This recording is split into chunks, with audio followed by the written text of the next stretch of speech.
Mo'min inson stadionda tashqarida mo'minu futbolga kirsa, u mo'minlikni yig'ishtirib turadimi?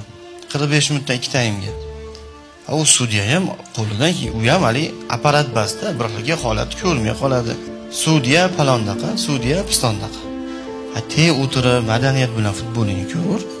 Yo, mashtika turib oladida sudya qolmaydi hali joyda.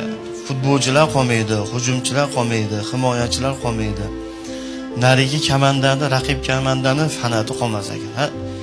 Azizlar, og'zimizdan chiqayotgan har bitta so'z hali taroziga qo'yiladi-ku qiyomat. Payg'ambarimiz alayhissalatu vassalom al-mu'minu la yakunu fahishan va la baziyan dedilar.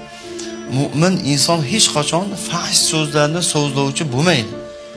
Mu'min inson hech qachon uyatsiz so'zlarni gapiradigan bo'lmaydi. Odamlarning orasida ham gapirmasin, yolg'iz qolganda ham gapirmasin. U futbolga kirib so'kinyapti odamlar. yoki umuman boshqa joyda so'kinyapti, tashqarida so'kinyapti. Birovni onasidan kelib so'kinyapti. Avlodidan bir boshini aytib so'kadi. Qiyomatda Xudoning huzurida eng ko'p javob beradigan a'zoyimiz tildan bo'ladi. Shuni yaxshi eshitib olaylik, ikki quloqimiz bilan.